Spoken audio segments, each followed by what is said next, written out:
Okay, so for those of you who are kind of waiting to get in, that should be fairly quickly. Bill over here is our IT guy. He's amazing, so if you have any issues with remote desktop or logging into Centricity, he's the guy you want to talk to. I know how to work the system, he knows how to fix it.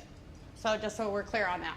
My name is Stephanie, and I will be doing the overview on the EHR training. Hopefully, Mr. Stark, Iron Man, will be here to walk you through the discipline-specific forms for Chiro, which you guys will be using on our new EHR system. If not, then I will walk you through them as best as I can. I'm not a Chiro person, so I'll do my best to help you guys get through a majority of them. I do know most of them because I helped build them, so I would hope I'm familiar with the majority of them. So getting started, you guys will all see on this screen, there is, on your screen you will have two of the CPS-12. One says demo version on it, one says client build or build. You want to go into the build system. Do not go into the demo. Okay? So we all want to make sure we are in the build system.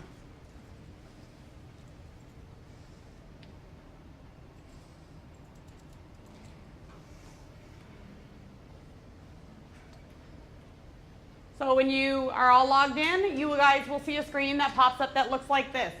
Your login ID for Centricity is your first initial and your last name, and then the password you just did. So for those of you who are not password ready yet, you guys will be. And for those of you who just changed your password, it's the new password.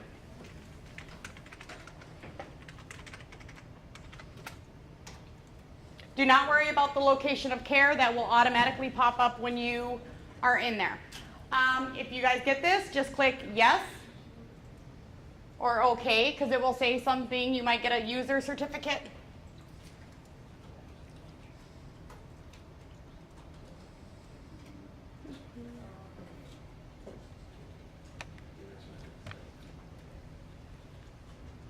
So this will be your little certificate that pops up. It says maximum user of 30. Just click OK because we're not worried about that.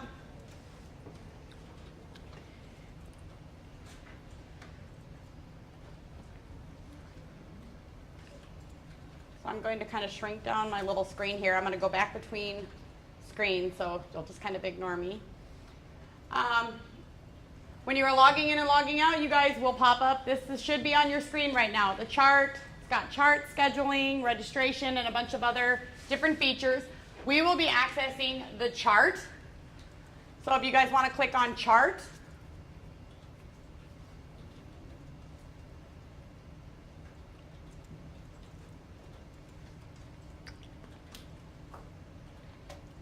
this is your chart desktop. This is for the provider, or in your case, the intern. When you log in, this is what will show you everything you need to know. This is your personal desktop. It is not a patient desktop. It is your desktop. In the area under the summary, you see no schedule assigned. When we go live, there will be a schedule there. This will have a list of all the patients that your provider sees, whoever you are interning with. This will be your provider schedule that you will check. I do not have a schedule up because I do not want one right now. So looking at our chart desktop, we have several options. It looks very simple, which is good for most of us. You have the option on the side here. It says chart desktop. It's got a list, summary, alerts and flags, documents, attachments, messaging. All of those, if you were to click on them, will take you directly to that part of the chart of your desktop, okay? The summary is an overview of everything that you do as a provider. So on the one side, you'll have your schedule. On the other side, you see alerts and flags, which are like messages to and from you and the provider or you and another provider. There are also alerts and flags that are attached to patient charts. So they may have information containing patient requested information. And then you will have a list of all of your documents below. These are documents that you have done, signed, completed, are on hold, or in progress. So you will see those when you start to go into the system and build notes. You will start to see those showing up. On the top part, you will see a bunch of different options. You see file home options. There's the find patient option. You can't really see them right now because they're kind of light. There's the signed document, the viewer, the refresh, and properties, which you're not going to have to worry about. You'll see the contribution. You'll see the little paper clip there that has attachments. This is to view any attachments that may be in a chart or that you may be required to look at. We have new alert and flag, view flags.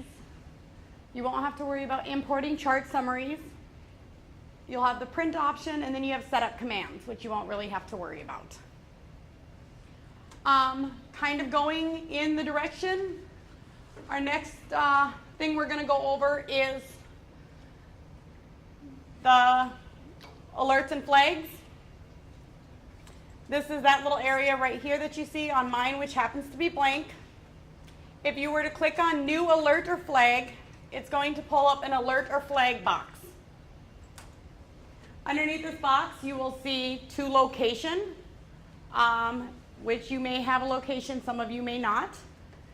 And then there's to user. If you click on the binoculars, you should be able to see a list of all of the providers in your location or clinic system.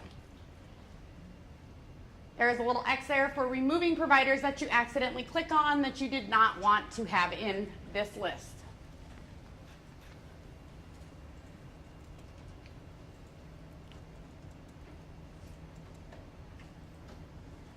So when you click on the little binoculars, it will pull you up. There is, under Browse, you see a ton of different names.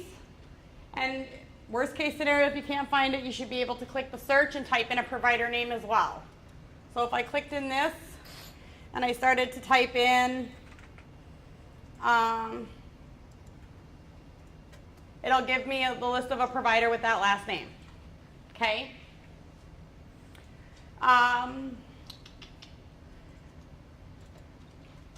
When you do a selection, if you have more than one, if you click the drop-down box, it will give you your last 5 providers that you have been in contact with. And then it'll also give you the list again, starting from alphabetical order.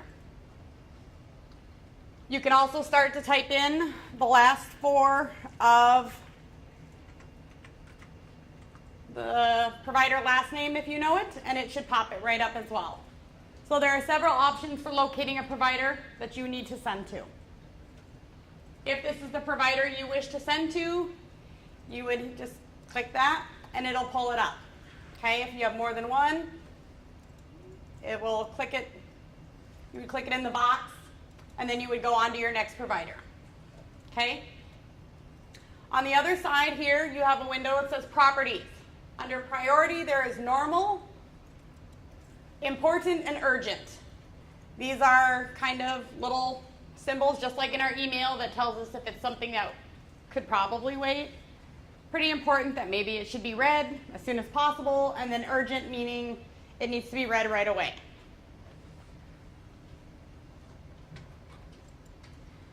The next thing you have in the Properties menu is the type. You have a flag, a care alert, and a pop-up alert. A flag, if you selected flag, is an instant message between you and the provider. You can attach to a patient chart as well, but it will go to the patient chart. A care alert and a pop-up alert are patient chart specific only. You cannot do a care alert or a pop-up alert outside of the patient chart. Okay? Because it will only give you the option for the patient chart. So if we did a flag, we have a start date, you have an expire date, so if it's something that you want to fall off somebody's desktop in a week, you can put that there. I usually leave that blank until the person that reads it removes it from their desktop. Then under the Attached To, you see it says Recipient's Desktop. So this would go to Dr. Zachman on his desktop only. It would not attach to a chart. I do have the option to attach it to a patient's chart. So if I wanted it to go to Dr. Zachman, say a patient calls in and says, you know, they slipped and fell and, you know, it's something that needs to be put in their chart, but I need to let Dr. Zachman know right away, then I would do that. I can attach it to the patient chart so he can review the chart as needed.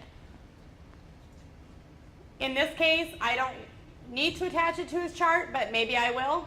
If I have a patient specifically that I'm looking for, you should be able to type in, maybe not, okay. Oh, I'm gonna say you should be able to type in the last name, but sometimes it doesn't like to do that. This would be the patient search menu, so you click those 3 little buttons on the side. It will pull up the search menu. You would type in your patient's last name here, hit search, and it will pull you up those patients that you need. You would select your patient, you click OK, and it's going to say the patient chart that's there.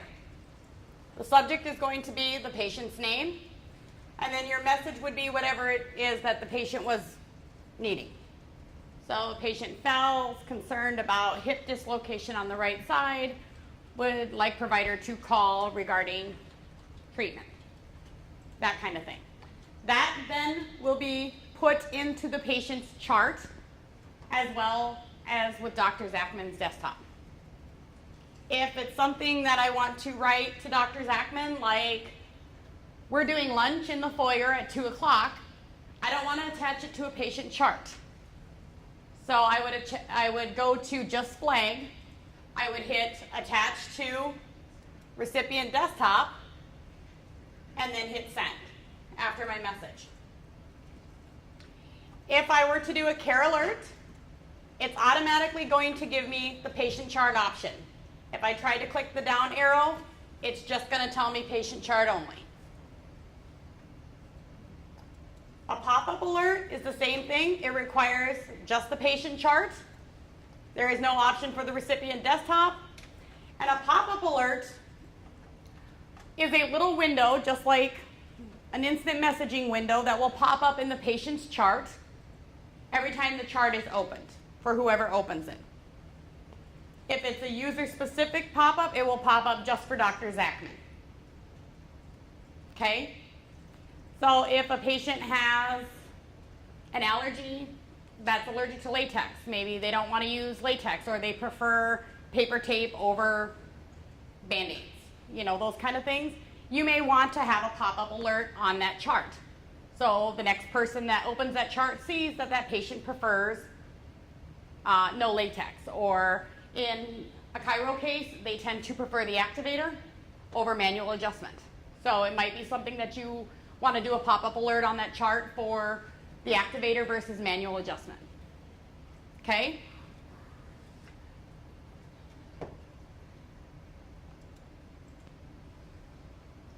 The next thing we have here is the document management window. This has a list of all the documents that we will be doing. Like I said, it will tell you the date of the note, the name of the patient, who's in charge, the status, if it's active, inactive, what the reasonings are, which means it needs to be signed or it's complete, and then any comments that would be put on the note.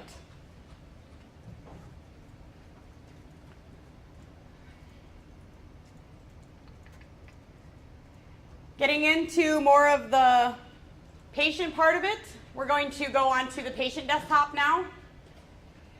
Up in the left-hand corner, you will see the little magnifying glass, and then underneath it there is a find patient with an arrow drop down. The arrow drop down will pull out your last 5 to 10 patients that you have seen recently. So if you are in a patient chart and you have to exit out of the chart to go into another chart, you can go back to that chart by hitting the down arrow. Most of you guys have nothing in your windows because you haven't been in any charts. I have a whole ton of them. So if I were to scroll down, I want to get back into another chart, I would click on the chart and go into it. For your sakes, you guys are going to be using the little magnifying glass, which is a search. Again, we have, just like in the care alerts, the search box that pops up. You guys will all enter in whichever patient you wish. If you know somebody, have somebody who you've seen before in the clinic, that is fine, you can use them. In this system, anything that you put in these charts will not affect their current chart. This is a completely separate system. The records may be current patients that we still see in the clinic, but it will not go into their current chart in the clinic. So you can do whatever you want in these charts. and it will not affect any of their current charting. Okay? So if you guys have a friend that you guys know that gets seen in UHS and you want to play with their chart, you can play with their chart. It's not going to affect anything that they see in UHS. Okay? So in this case, if you guys have, you guys want to type in just a last name, whatever works for you. Johnson is a pretty common one, so if I clicked John and I hit search, it's going to pull me up whatever users we see. And there's a whole lot of them. You just can select a random person to find.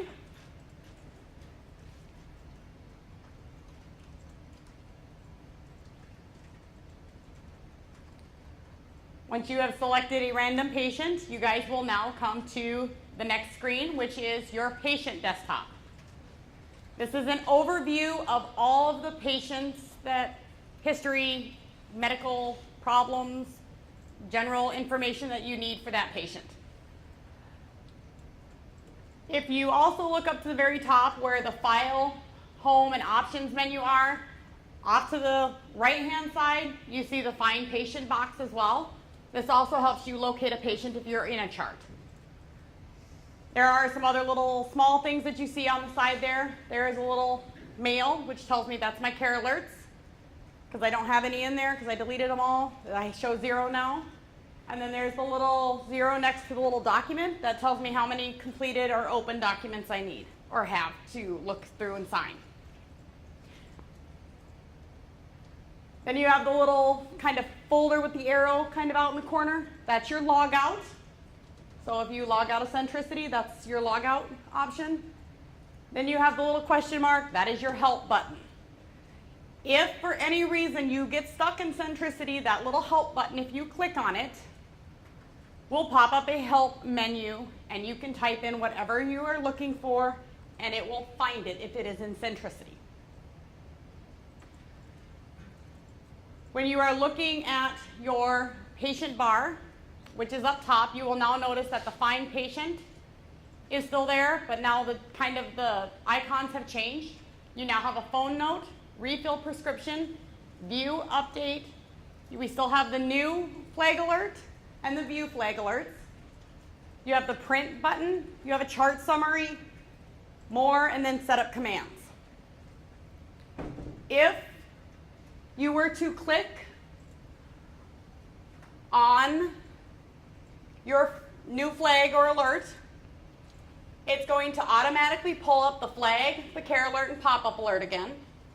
But this time it's going to give you attached to the patient chart because you are in that patient's chart. Again, the flag option will send it to the recipient desktop as well. So you're in the middle of a chart and you're like, oh, I forgot to tell Dr. Zachman that I need to make up my test. For example, you're not actually going to do that in a patient chart, obviously, but, pertaining to the chart, hopefully, or medical issue, it will do that. Again, you have the care alert and the pop-up alert, so if you're in the patient chart, the patient says, I really prefer the activator over manual adjustment, this is where you can put up the pop-up alert for this patient chart, and you can put prefers manual adjustment or activator over manual adjustment. Hit save or send, and it will send to that patient chart and save to it, okay? If you wanted to view all of the alerts and flags for this patient, you click the View Alert and Flags. It's going to give you all of the alerts and flags for this patient, no matter who's done them. So it will give you kind of a list of everything that has been alerted or flagged regarding this patient.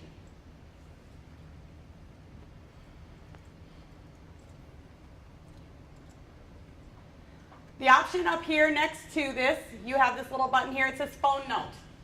The phone note is if a patient were to call and they want to be seen every 2 weeks versus every 3 weeks, and you're not sure if that's okay with the doctor or whatnot, you can put a request in under the phone note. If you click on Phone Note, it's going to take you into a document. And it's going to say phone note. It's going to give you options: call from patient, call from pharmacy, which you guys will not have to worry about.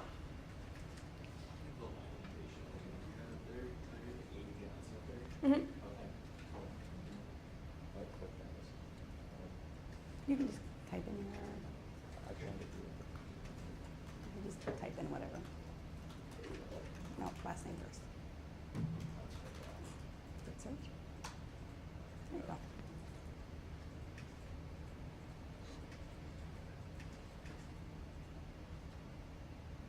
There you go. So on the phone note, we have call from other clinic, other incoming call, outgoing call, home phone, and then it'll give you the home phone number of that patient, work phone, and then their work number if that's where they called, and then other. So if their sister calls for them and leaves her number, then that would go under other.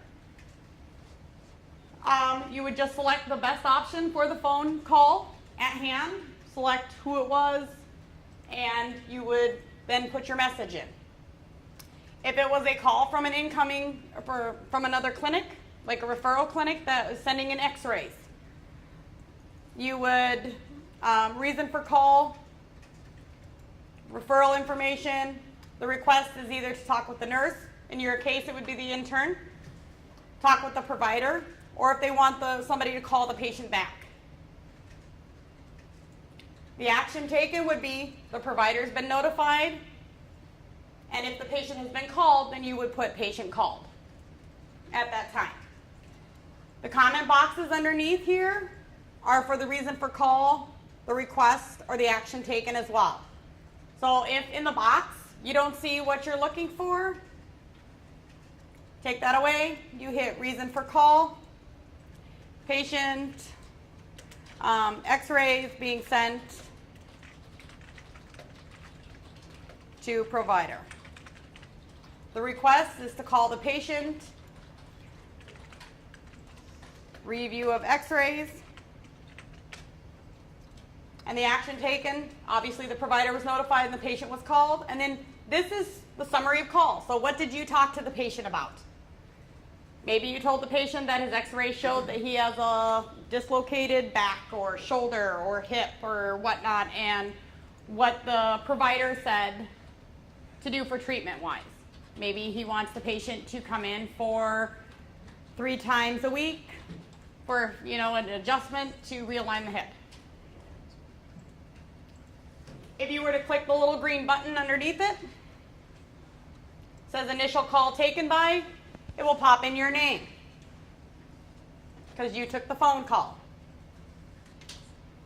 Over on this side of the note, you see forms, text, the form, and then add.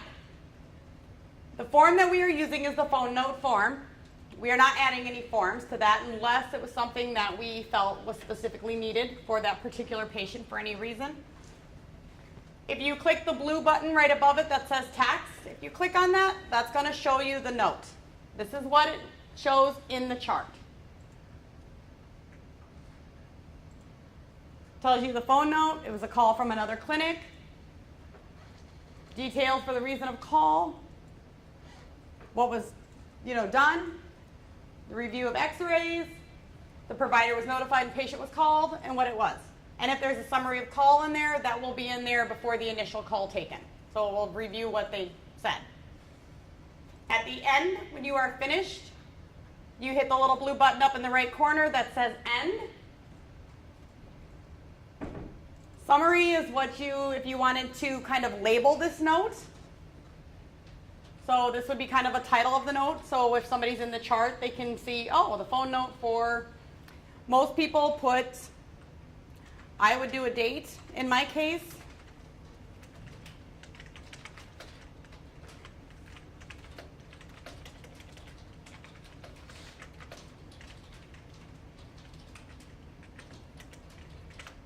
And then maybe a listing of what the phone call was about. Patient x-rays being sent over from CDI.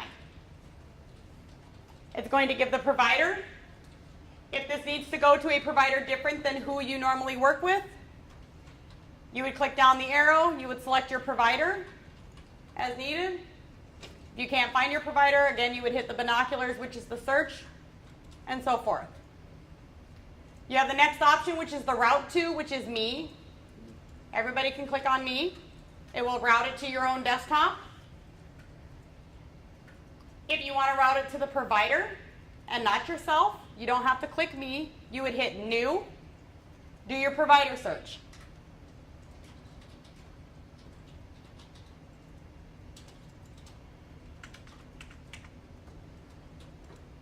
Select the provider. Then you have a kind of a reason box here. Signature, action requested, or review. You can only select one. You can do review the note, or you can do a signature on the note. If you require a signature, that means the provider has to sign off on the note. This is probably your best option when it comes to any kind of form that you may need, because it shows that the provider reviews it and it covers your overall requirements. Okay?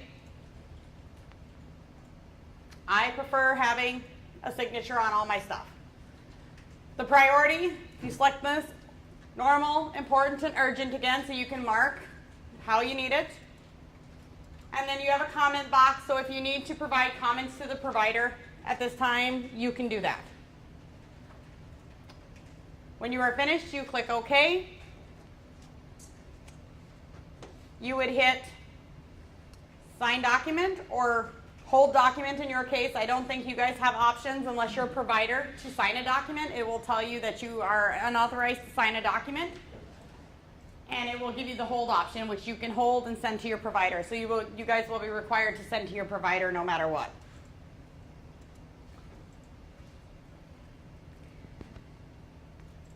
The next thing on our patient chart summary here is you see all of the patient information. It says Amy Johnson. It gives her age, her date of birth. Up there will be the responsible provider, so whoever is seeing this patient on a regular basis. If it was Dr. Zachman's patient, it will say Zachman up there, so forth. Gives you the patient ID or their chart number. Gives you their home and cell phone number. Sometimes it will even give you a work number. This patient does not have an insurance entered in. If there is an insurance there, it will tell you their insurance. This is good for you chiros because you guys will be required to enter your diagnoses based by Medicare regulations. So having that insurance up there, if it's Medicare, you will automatically know that that is required, and you will know what you need to do as far as those diagnoses. It will also give you the group number. So that's kind of a nice little quick thing for you to say, oh, it's a Medicare patient, I got to make sure all my diagnoses for Medicare are done first because that's the primary billing. Your next thing underneath it is the problems box. This gives you an overview of the problems. The problems are the diagnosis in this case. Some of them will be coded, some of them will be uncoded. So don't panic if your thing says it's uncoded. You have two little options.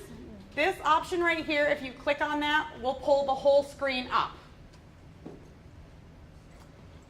If you want to shrink it back down, you get the little minimize and it pulls it back to the normal desktop. Again, over here on the side, if you're not one to do the quick clicks, you can pull up the problems underneath the chart summary on the left there, and it will pull up to the big screen as well. So there's kind of more than one way to enter it. If you look in the problems box, there is an add problem. There is a search text. You see a little signing pencil that says that's the edit. You have an X for removing the problem, undoing the problem, or refreshing or reactivating the problem. Over here it tells you active. If you click on that, it's going to open this up. Active only, and then you have all items. So if you have active only selected, it's only going to show you that patient's current problems.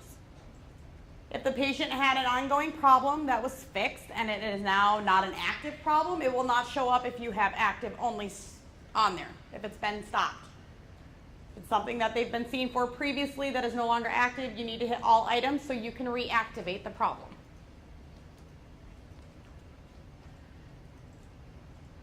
So what we're going to do is we're going to do the add problem. So if everybody clicks the green plus sign. It's going to pop up a search window. If you search for and you type in neck pain, for instance, or back pain, or low back pain, it's going to give you a list of those neck pain diagnoses. You have chronic, acute. If you're not sure if it's just neck pain, just neck pain. If it's a strain or a mass or anything specific, then definitely look for it. It gives you two selections. It gives you the ICD-9 as well as the ICD-10. With the conversion going into the ICD-10s, this is good for us because that is one less thing we have to stress about looking up later on. So you guys could select whatever diagnosis you felt was closest to the problem, or you could select the problem which is closest to the diagnosis. It's going to give a description, any comments that may happen that you require. It's going to give you your options, your ICD-9s and your ICD-10s. It's going to give you an onset date, so if the patient tells you that this has been going on for 6 months, started in June of whatever, you could click here. It's going to pull up the month. Click the year again. It's going to pull up the year.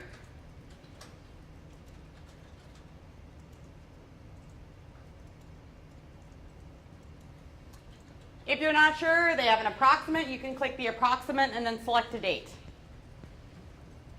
If it's something that they haven't had for a very long time, it's only been ongoing for a couple of days, you could put it under you could put the onset date, which would be whatever.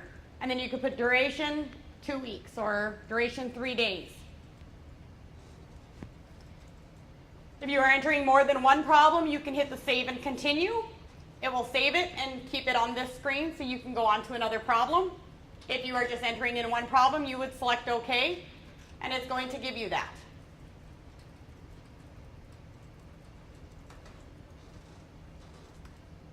Again, you have the option for the edit.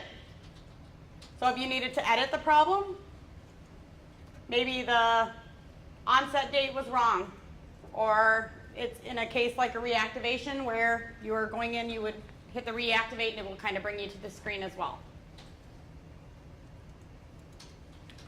You hit the remove. It's going to remove the problem. You're going to see the diagnosis of neck pain, the end date, and then it's going to ask you for a reason for removal. Resolved, inactive, ruled out, or entered in error. So it doesn't technically get removed, but it no longer is an active diagnosis. So if you entered this diagnosis in error, you would put entered in error. If it was a problem that you thought the patient might have, but determined later on during your exams that that's not the case, you could type ruled out. Inactive means it's no longer bothering the patient. And if it's a resolved issue, then you would just select resolved. Problem's done.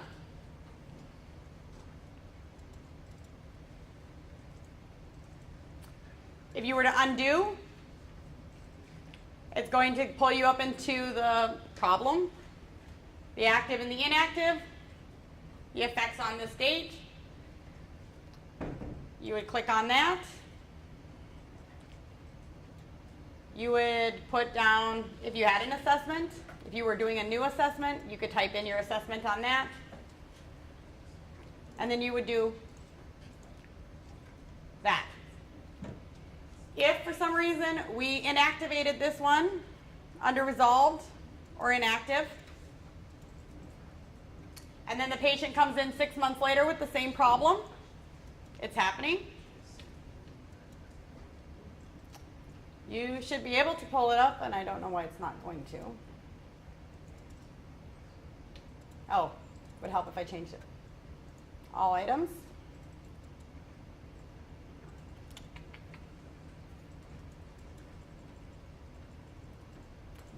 At this point in time, it should be pulling up my inactive one, but it's not going to let me. A question. In date is defined as what? Do what?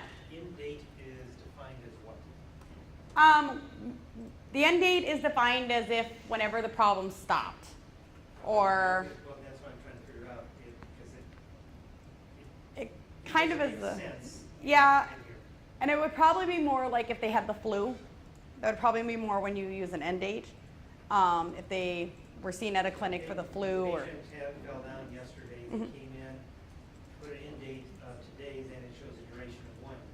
If you put a duration of 1 day, which is as long as it's going, does that automatically fill in an end date for you? Yeah, it does. So if you were to put in like an end date or a duration time of 1 week, it will automatically kind of put the end date at the end of that week. So where's it popping in on the insurance form or? it wouldn't necessarily pop in on the insurance. That would be more of a health history. So if you were to click on the end, let's go back in here and I can kind of walk you through it. So, I'm just trying to figure out how it's defined in the file, because end date, is it, when they started getting treatment, is it, hey, they had it and it went away and, with or without? I just don't know what the definition of end date is, according to this. it would be when the symptoms stopped. So for somebody, for instance, like with the flu, they come in, they go, I've had a cold off and on for 2 weeks, and it's kind of coming and going, and then the patient comes in the next time and the problem was active at the last visit, and they say, oh yeah, the flu's gone, it's been gone, I had it for about a week. Then your end date would be that 1 week period or whatnot. So they came and fell down yesterday, they came in, they had low back pain, you would not put an end date in? No, you would not. You only put an end date in when the problem is pretty much deactivated. So yeah, I always just leave the end date alone unless they say it lasted a week, or like I had severe hip pain that lasted about a week. I don't know if it's related to the current problem that I'm being seen for, but you would note hip pain and then the duration for a week kind of thing. So that would be kind of how that works. Just like before, when I put in the 1 week mark, it automatically put an end date in there. So I try not to fill that in. I think once, there we go. No. That's what it's confusing. I fell down 3 days ago. Well, okay, duration has been 3 days so far, but it puts an end date, meaning it's ended, which it hasn't because they came in to see if it's still on it. Yeah, exactly. So you don't ever want to put an end date on a current problem. Or a duration. Or a duration, yeah. Otherwise it will automatically put an end date. Okay, that's good. So, yep. Yeah, that's actually a really good question. If it's something that you want to put in there that they've had hip pain for 3 days or whatnot from falling down, you could put that in the comment box versus putting it on the end date part or the duration. So you could say patient fell 3 days ago, hip pain since then. So that, or however you would document that. And then that would go into the problem note as well. So,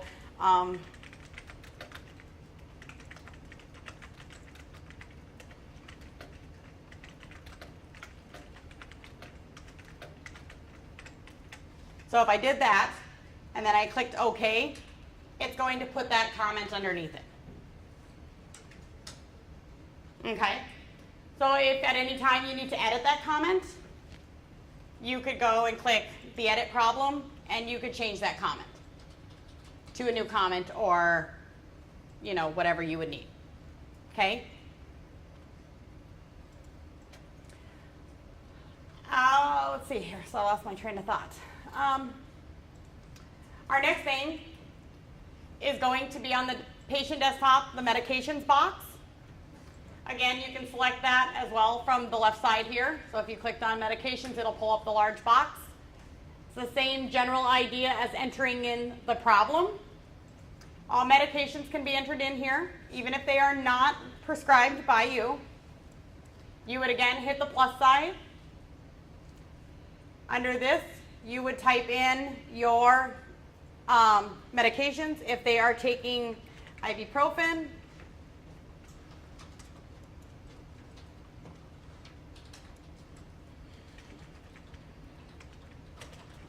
I can't spell today.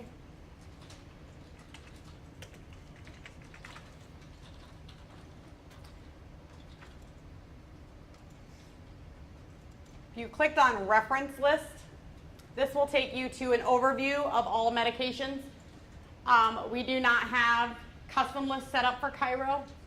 We do for acupuncture at the moment, but there is not really any custom list for chiro. You do have an option to build your own personal custom list if you choose to do that. So if it's something where maybe you use biofreeze a lot, you can, build your custom list to include biofreeze, that kind of stuff. So there is that option in that.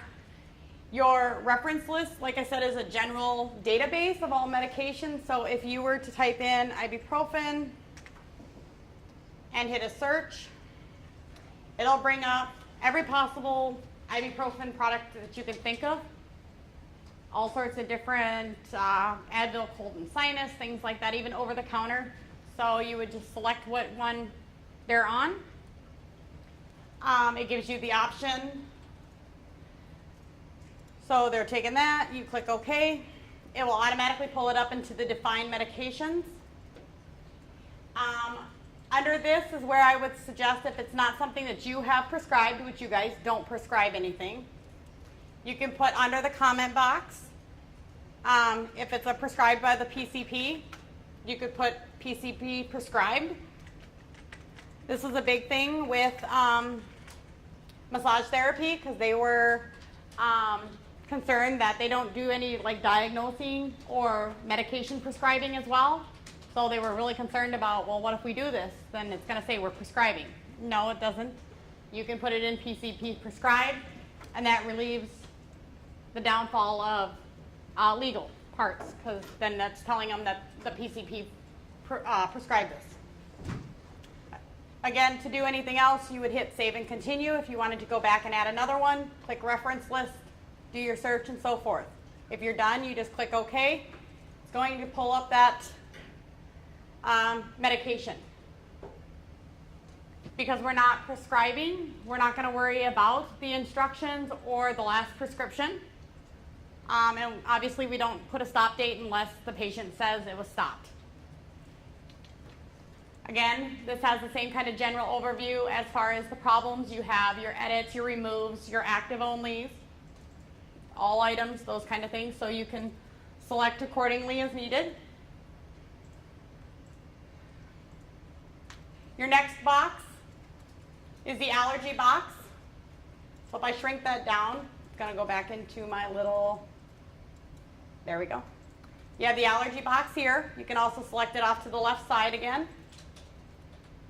If the patient has any allergies, you would enter them in the same way that you would enter in the medications and the problems. The nice thing about this system is it gives you the option: drug, food, or environmental, the substance, whatever it may be. They have a food allergy to shellfish. Type in shellfish, hit search.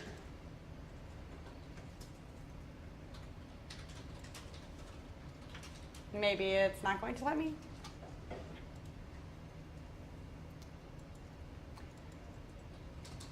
It would probably help if I was under the custom list. If you typed in food allergies, typed in shellfish, it should automatically pull it up. Otherwise, you could click the drop down. It'll pull up all the food allergies as well. And then it will give you an option of critical reaction, severe reaction. If it's a mild reaction, then you could put mild reaction, and maybe it's just they get a really bad case of the hives. Moderate reaction, maybe they get fever and shortness of breath. Critical would be obviously anaphylaxis. So if you put critical, and then you could type in anaphylaxis. The onset date, if you're just entering it in for yourself, then you could just leave this alone. If the patient said this happened back when they started second grade, they say 2000, you could type in approximate date, 2000, and then you just hit OK. And it's going to give you a warning. It's going to say shellfish cannot be checked. Well, it's a food allergy, so we're not expecting it to have an adverse reaction with another medication. So you want to add it to the patients, you click yes. It's going to give you just kind of a rough overview: shellfish, anaphylaxis, so forth. Okay? The next box that we have on the chart desktop, patient chart desktop, is the directives. This is a really neat one. I think it's kind of cool that we have a directives box right now. If we clicked on the ad, it's going to give us a description choice that we can use.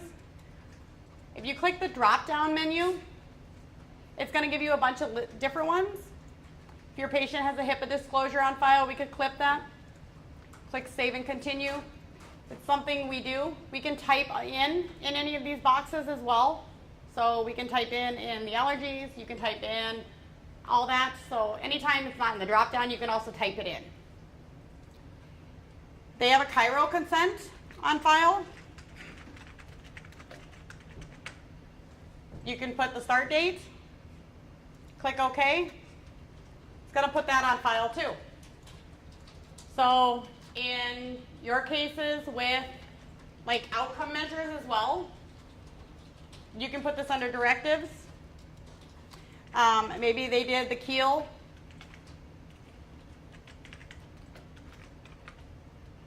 And they did it on today's date. You click OK. It's also going to be able to put that up there. Keel start back was done on June 2nd and who it was done by. So this is kind of nice for initial visits. It gives you an idea of, because you have to do those on initial and re-evals and reactivations or readmits is what they call them. So anytime you have to redo those, that would be great. You could tell when the last one was done. So that kind of gives you a really neat little way or a reminder of doing that. We've kind of already gone over the alerts and flags on the desktop. This is where any patient-related alerts or flags. Patient prefers the activator. We're going to keep it on the patient chart. I'm not going to send it to a user, but I can do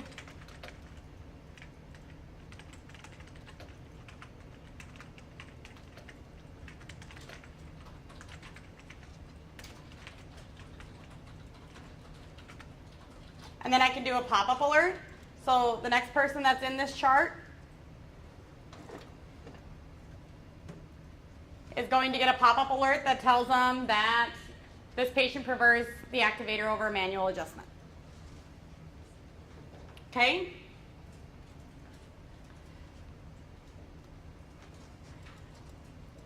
The next couple of things over here on the very left side, if you look, you have documents, flow sheets, orders, histories, protocols. There's a bunch of little things that you guys will use, others you will not.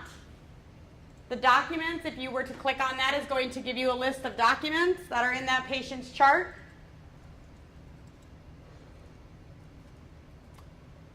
We are currently doing a chart maintenance if you happen to see that on your file. That is what we are doing right now by doing the problem list and that kind of thing. Chart maintenance is just if you're in there and you're doing the problem lists and allergies and stuff like that. The minute we hit new document, it now becomes an office visit. Okay? If we don't do anything else and we just end it, it will say as chart maintenance, and that is it. The phone note that we did earlier is going to show on there, so if I were to click on this, it's going to give me what the phone note was, a little brief overview of that. If there's any attachments, I would be able to see those as well. There will be a little paper clip right next to it, so I would click on the paper clip and it will pull up the attachment to that.